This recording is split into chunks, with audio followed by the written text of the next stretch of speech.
ప్రజలను జిమ్మిక్కులు చేసి మూడోసారి అధికారంలోకి చేపట్టిన మోడీ ప్రభుత్వం మళ్లీ జమిలీ ఎన్నికల నిర్వహించాలని పార్లమెంట్లో బిల్లు తీసుకురావడానికి సిపిఐ తీవ్రంగా వ్యతిరేకిస్తుందని సిపిఐ జాతీయ సమితి సభ్యులు మాజీ ఎమ్మెల్యే పల్లా వెంకటరెడ్డి అన్నారు. కేంద్రంలో అధికారంలో ఉన్న మోడీ ప్రభుత్వం రాష్ట్రాల స్వయం ప్రతిపత్తిని ధ్వంసం చేయడం కోసమే ఒకే దేశం ఒకే ఎన్నిక అనే అంశాన్ని తెర మీదకి తీసుకురావడం జరిగిందన్నారు. బీజేపీ అధికారంలోకి వచ్చిన తర్వాత మతోన్మాద విధానాలను అమలు చేయడమే కాకుండా రాష్ట్రంలో పరిపాలన చేస్తున్న బీజేపీ తర ప్రభుత్వాలను పడగొట్టి తమ ప్రభుత్వం ఏర్పరచుకునేందుకు అనేక కుట్రలు చేయడం జరిగిందని, ఈ నేపథ్యంలో జమిలీ ఎన్నికలు ఎలా నిర్వహిస్తారని ప్రశ్నించారు. దేశంలో ఇండియా కూటమిలోని అన్ని పార్టీలతో పాటు సిపిఐ కూడా జమిలీ ఎన్నిక బిల్లును వ్యతిరేకిస్తుందని స్పష్టం చేశారు. ఈ కార్యక్రమంలో విలేకరుల సమావేశంలో సిపిఐ రాష్ట్ర కార్యవర్గ సభ్యులు పల్లా నరసింహారెడ్డి, సీనియర్ నాయకులు మల్లెపల్లి ఆదిరెడ్డి, ఉజ్జిని రత్నాకర్ రావు, జిల్లా సహాయ కార్యదర్శి లోడంగి శ్రవణ్ కుమార్, కార్యవర్గ సభ్యులు పబ్బు వీరస్వామి, ఆరంజచారి, బంటు వెంకటేశ్వర్లు, బొల్గూరి నరసింహ, తీర్పారి వెంకటేశ్వర్లు, పట్టణ కార్యదర్శి గదపాక రమేష్, కెఎస్ రెడ్డి తదితరులు పాల్గొన్నారు. ఇది ఒక రకంగా నియంత్రణతో పోకడలకు బీజేపీ మతోన్మాద నియంత్రణతో పోకడలకు నిదర్శనం. రాష్ట్రాల యొక్క ప్రతిపత్తిని ధ్వంసం చేయడానికి ఒక ప్రయోగం చేస్తున్నారు. ఇలా గతంలో ఒకేసారి ఎన్నికలు జరిగినప్పుడు కూడా రాష్ట్ర ప్రయోజనాలు, రాష్ట్రాల ఆర్థిక, రాజకీయ, సామాజిక సమస్యలు ఒక్కొక్క రాష్ట్రానికి ఒక్కొక్క రకంగా ఉంటాయి.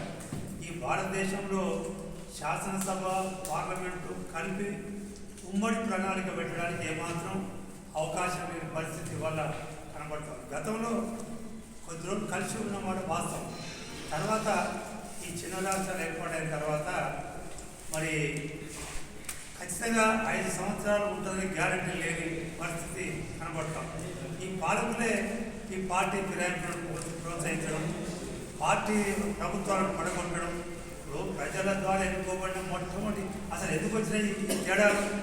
కేరళలో మొట్టమొదట కమ్యూనిస్ట్ పార్టీ ప్రభుత్వం ఏర్పడింది, నంబూదిరిపాల్ గారి నాయకత్వం. ఆ ప్రభుత్వాన్ని 5 సంవత్సరాలు పనిచేయకుండా కేంద్ర ప్రభుత్వం ఆ ప్రభుత్వాన్ని రద్దు చేసింది. అట్లా ఎవరు అధికారంలో వస్తే వాళ్ళకు వ్యతిరేకంగా ఉన్న రాష్ట్ర ప్రభుత్వాలను రద్దు చేయడం, వాళ్ళ ఎన్నికలు పెట్టడం, తద్వారా ఈ సిస్టమ్ పోయింది. ఈ సిస్టమ్ పోయిన తర్వాత ఇప్పుడు మళ్ళీ ఆ రకంగా పెట్టడం అనేది అంత తేలికగా సాధ్యమయ్యే సమస్య కాదు. అయితే వీళ్ళు ఏంటంటే ఈ కేంద్రం జిమ్మికలతో మొన్న 3వసారి అధికారంలోకి వచ్చింది. ఆయన ఊహించినట్టుగా 2/3 మెజార్టీ వస్తుందని భావించాడు నరేంద్ర మోడీ గారు. నిజంగా ఈ భారతదేశ ప్రజల యొక్క అదృష్టం అనుకోండి, ఆ 2/3 మెజార్టీ రాకుండా నిరోధించి ఆయన ఇష్టారాజ్యం చేయకుండా భారతదేశ ప్రజలు నిరోధించగలిగారు. ఆయనకు బలమైన రాష్ట్రాల్లో ప్రతిష్ట కోల్పోయినాడు, సీట్లు తగ్గిపోయినాయి.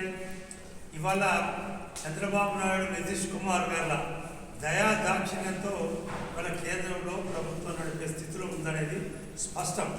ఆయన ఏకచక్రాధిపత్యం చేయడానికి అవకాశం లేదు. వీళ్ళు కూడా ఇవాళ గతంలో లౌకికవాదం గురించి చాలా మాట్లాడిన నాయకులు. కానీ ఇవాళ ఏ మేరకు వాళ్ళకు మద్దతు ఇస్తారు, ఎప్పటి వరకు ఆయనతో ప్రయాణం చేస్తారు, ఇవన్నీ పరిశీలించవలసిన అంశాలు. అయితే ఇవాళ నిన్ననే మరి బిల్లు ప్రవేశపెట్టి పార్లమెంటు, రాజ్యసభ, లోకసభ ఈ 2 జాయింట్ కమిటీకి నివేదించడం జరిగింది. సరే, ఇది చర్చ జరిగిన తర్వాత ఒక 6 నెలల సంవత్సరం దాని మీద చర్చ జరిగి ఈ లోపల మరికొంతమందిని సమీకరించుకోవడానికి ప్రయత్నం చేయొచ్చు. కానీ వాళ్ళ జమిలీ ఎన్నికల వల్ల వచ్చే రాష్ట్రాలకు వచ్చే ఇబ్బందులు అన్ని రాష్ట్రాలు కూడా మరి ఆలోచించి చైతన్యతంగా మరి అనేక పార్టీలు మరి చైతన్యం చేసి ఆ జమిలీ విధానాలకు వ్యతిరేకంగా మరి పెద్ద ఎత్తున ప్రచారం చేయాల్సిన అవసరం ఉంది. ఆ బిల్లును అడ్డపెట్టి ఓడించాల్సిన అవసరం ఉంది. భారత కమ్యూనిస్ట్ పార్టీగా ఈ జమిలీ ఎన్నికలకు సంపూర్ణంగా మేము వ్యతిరేకిస్తున్నాం. అట్లాగే అనేక వామపక్ష పార్టీలు, ఇతర పార్టీలు కూడా వ్యతిరేకిస్తున్నాయి. ఇండియా కూటమిలో కూడా అన్ని పార్టీలు కూడా ఈ జమిలీ ఎన్నికలను వ్యతిరేకిస్తున్నాయి.